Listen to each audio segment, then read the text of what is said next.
Afternoon everyone. আজকে অনেক late blog start করছি, প্রায় দুপুর গড়িয়ে যেতে চললো। তো যাই হোক, অনেকদিন বাদে না এখান থেকে ব্লগটা স্টার্ট করা, এই দরজা থেকে। তো বাড়িতে এখন বিয়েবাড়ি আর নানান ওকেশন নিয়ে কথা বলতে বলতে শুধু মানে গম গম করছে বাড়িটা। কারণ ডিসেম্বরটা পড়া মানে আমাদের বাড়িতে একটার পর একটা অনুষ্ঠান লেগে রয়েছে। সেটা শুরু হয় সোনাইয়ের জন্মদিন থেকে, তারপরে মামনি সোনামার অ্যানিভার্সারি, তারপরে বিয়ে, তারপরে আরও অনেক কিছু। তো সব মিলিয়ে মিশিয়ে ডিসেম্বরটা পুরো জমজমাট হতে চলেছে। কালকে রাত তখন কটা বাজে, যতদূর সম্ভব 3টে বাজে, আমার এই উদ্ঘট মাথায় হঠাৎ করে চাকার দিয়েছে যে আমি যে পুজোর সময় শাড়িটা কিনেছিলাম তার যে ব্লাউজ পিসটা, আমি তখন ব্লাউজ পিসটা বানাইনি, কারণ ওই কটা দিনের মধ্যে আমাকে বানিয়ে দিতেও না। আর আমি যে ব্লাউজ খুঁজছিলাম সেটা আমি গড়িয়াহাটে পেয়ে যেতাম, তো রেডিমেড আমি কিনে নিয়েছিলাম। তো ওই পিসটা রয়ে গেছিলো, আর আমার প্ল্যানে ছিল না কোথাও যে আমি ওই পিসটা বানাবো কখনো। আমি ভেবেছিলাম যে ঠিক আছে, একটা তো রেডিমেড কিনে নিয়েছি, আমার ওটার সাথে আর লাগবে না, তো ঠিক আছে ছেড়ে দাও, আমি তাহলে ওই পিসটা এমনি রেখে দিই। আর সেম মামনি সোনামাকে এবং মামনি নিজের জন্যও একটা পুজোর সময় শাড়ি কিনেছিল, তো সেটারও ওই অল্প কদিনের মধ্যে ব্লাউজ পিস বানিয়ে দেয়নি। তো সব মিলিয়ে 3টে শাড়ি দিয়ে ফলস পিকও সমস্ত কিছু করিয়ে নিয়েছিলাম, ব্লাউজ পিসগুলো বাড়িতে নিয়ে এসেছিলাম যে মামুনিটা পরে বানাবে, আর আমারটা তো বানাতে লাগবেই না। ওই রাত 3টে সাড়ে 3টের সময় আমার মাথায় চাকার দিয়েছে আমি ওই ব্লাউজ পিসটা ঠিক কোথায় রেখেছি এবং সেই ব্লাউজটা আমাকে বানাতে হবে।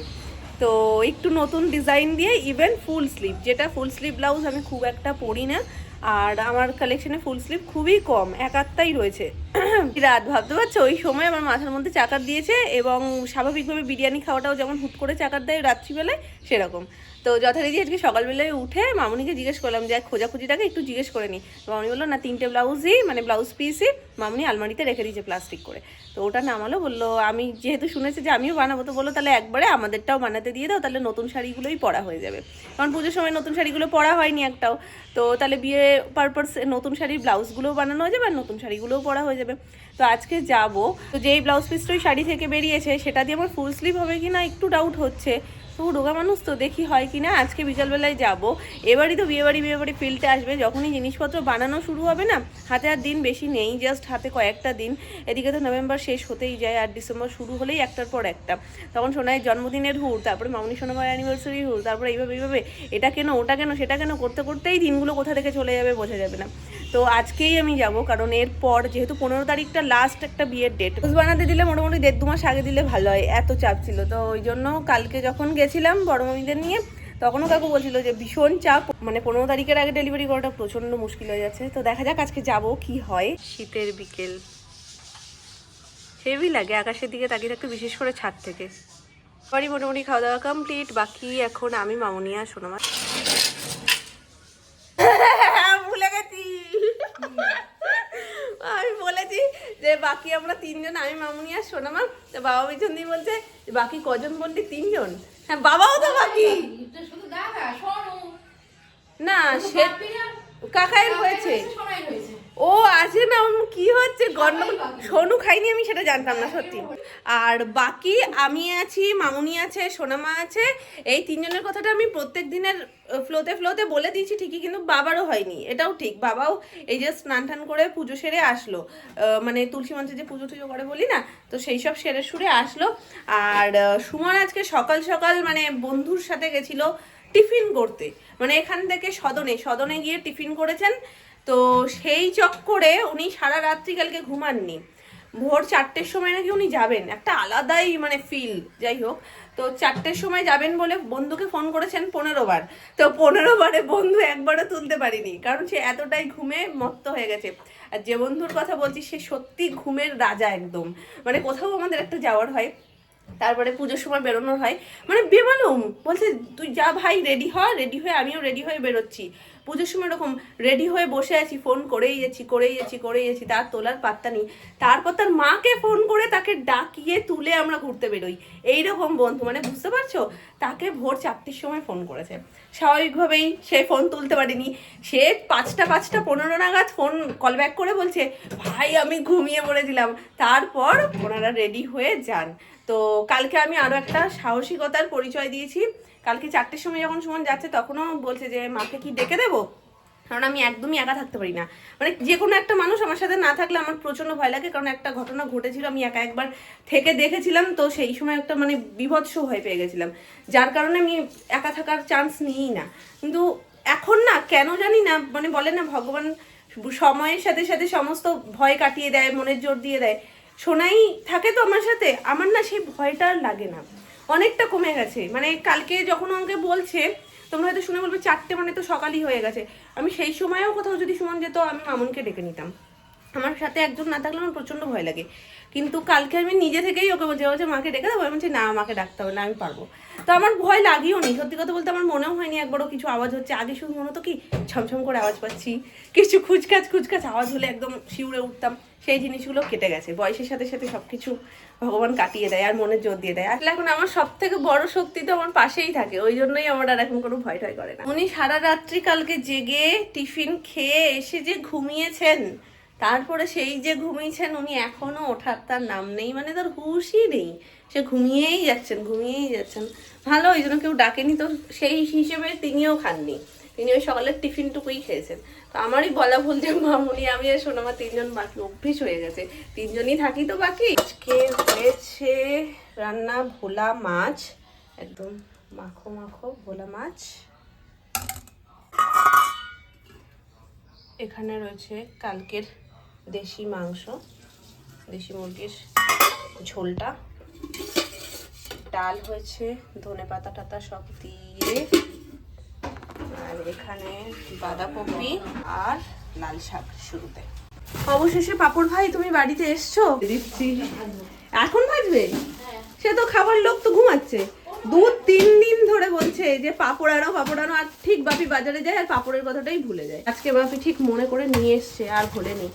লোটা কম্বল সবকিছু নিয়ে যাচ্ছি, আর এনারা কি সুন্দর, একজন বসে আছে, একজন কম্বলের নিচে শুয়ে রয়েছে শীতকালে, আর আমার শীতকাতুরে মানুষটাকে পাঠাচ্ছে, বলছে আমি যাব না। তো মামুনি সোনামারটা রয়েছে, আর আমার যে ব্লাউজ পিসটা সেটা নিচে রয়েছে। চলো, আমার একটা কাজ, সবারই মোটামুটি একটা, মামুনি সোনামারও একটা, আর শাড়ি আছে পিকো ফলস পাড়ের জন্য।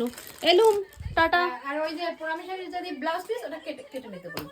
আচ্ছা, শীতকাতুরে মানুষ বটে, কিন্তু আমি এখনো শীতের কিছু নামাইনি, তার জন্য আমি স্টোলটা নিয়েই যাচ্ছি। চলো এখন তোমাদের সাথে এইখানেই কথা বলে নিই। রাস্তায় অন্ধকার, আমি একদম মুড়ি চড়ি দিয়ে যাব, আর ওখানে গিয়ে একেবারে মুড়িটা খুলবো। রাস্তায় বিভৎস ঠান্ডা, আজকে ঠান্ডাটাও বেশি তুলনামূলক। আর আলসেমিতে আর ল্যাদ খেতে খেতে আমার এখন কিছু বার করে পড়ে যেতে ইচ্ছা করছে না।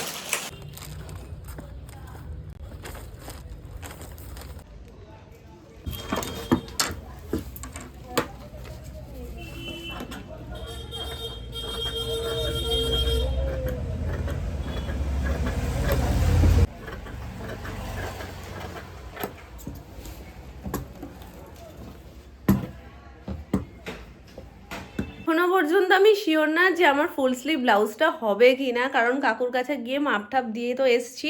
এখন কাকু বলছে যে আমি আপ্রাণ চেষ্টা করবো, কারণ কাপড়টা একদম, আমি রোগা বলে তাও চিন্তা ভাবনা করা যাচ্ছে ওটা ফুল স্লিভ করা যাবে কি না।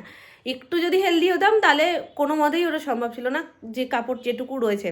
তো কাকু বলছে আশা করছি তোর হয়ে যাবে, এবার দেখা যাক কি হয়। যেহেতু হাতার যেহেতু লম্বা, মানে ফুল স্লিভ যেহেতু অনেকটা কাপড় লাগবে, তো সেটার জন্যই বলছে যদি হয়ে যায় তো আমি ফুল স্লিভ করে দেবো, আর যদি না হয় তাহলে আমি 3/4 করে দেবো। ফার্স্ট বলছিল গ্লাস হাতা ওই শাড়িটার সাথে একদমই ভালো যাবে না, একদমই ভালো যাবে না। আর আমার তো অল্টারনেটিভ একটা রয়েছে স্লিভলেস, তো আমি সেটা এই ঠান্ডার মধ্যে পরতে চাইছি না, তার জন্য আমার অল্টারনেটিভ আর একটা ভাবতে হচ্ছে। যখন পিসটা রয়েছে বেকার ফেলে দিয়ে কি লাভ, সেটা আমি বানিয়ে নেবো। তো আমি ডিজাইনটা তোমাদের সাথে একটু শেয়ার করি। তো এখানে যে ছবিটা দেখতে পাচ্ছ, এই গলাটা আমি দিচ্ছি। আমি যাওয়ার জাস্ট 2 মিনিট আগে চেক করছিলাম যে কিছু যদি মানে নতুনত্ব কিছু থাকে, তো এই গলাটা আমার বেশ ভালো লেগেছে, খুব সিম্পল গলাটা, একটু ছড়ানোর ওপরে। তো ফুল স্লিভ যেহেতু করছি, শোল্ডারটা আমি খুবই সরু রাখছি, তারপর ফুল স্লিভটা হবে, তার কারণে গলাটা আমি একটু ছড়ানোর ওপরে রাখছি। তো এই গলাটা কেমন লাগবে অবশ্যই কমেন্ট করে বলো। আর বাকি ব্যাক ডিজাইন যেটা দিচ্ছি সেটা পুরোপুরি আমার মন থেকে, আর ডিজাইনটা একদম অন্যরকম।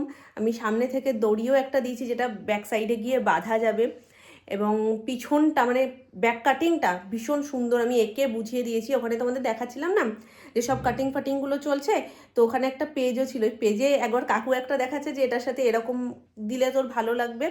আমি আরেকটা এঁকে দেখিয়েছি যেটা দিলে ভালো লাগবে। তো কাকু বলছে না আমারটার থেকে তোরটাই বেশি ভালো লাগছে, তো এইটাই দিয়ে দে। করি কিছুটা আমি হয়তো একটু সার্চ করি, কিছুটা মাথা থেকে বার করি, কিছুটা নিজে থেকে ডিজাইন দিই। এক একটা ব্লাউজের পিছনে আমি অনেকটা খাটি, ওই জন্য তোমাদের সাথে যখন ডিজাইনগুলো শেয়ার করি ডিটেলসে শেয়ার করে দিই, তো যেগুলো তোমরা দেখতে চাও।